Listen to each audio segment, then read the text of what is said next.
So first C అంటే consultancy forms అనమాట. హ్మ్. సో ఈ కన్సల్టెన్సీ ఫార్మ్స్ అన్నప్పుడు టాప్ మోస్ట్ ఎంఎన్సీస్ అన్నీ వస్తాయండి. హ్మ్. లైక్ టీసీఎస్, క్యాప్జెమినీ, కాగ్నిజెంట్ అన్నీ కూడా కన్సల్టెన్సీ ఫార్మ్స్. వీళ్ళ ఓన్ ప్రోడక్ట్స్ తక్కువ ఉంటాయి. వేరే వాళ్ళ ప్రోడక్ట్స్ వాళ్ళకి వేరే క్లయింట్స్కి వీళ్ళు కన్సల్టెంట్స్గా ఉండి ఆ ప్రాజెక్ట్స్ తీసుకొచ్చి బిల్డ్ చేస్తూ ఉంటారు. ఇట్లాంటి వాటిల్లో కెరీర్ బిల్డ్ చేసుకోవటం చాలా ఈజీగా ఉంటుంది. కాకపోతే ఎంటర్ అవ్వటమే ఫస్ట్ ఇంపార్టెంట్. ఆ ఎంటర్ అయ్యేటప్పుడు ఎలాంటి స్కిల్స్ ఉండాలి అన్నది కూడా ఇంపార్టెంట్.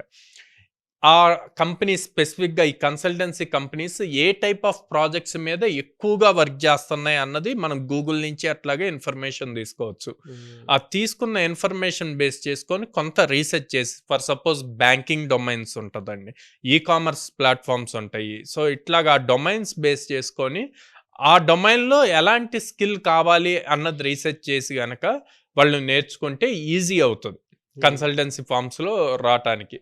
సో అక్కడ ప్యాకేజెస్ వచ్చేసి యావరేజ్గా 4 LPA టు 7 LPA మధ్యలో కెరీర్స్ స్టార్ట్ అవుతాయండి.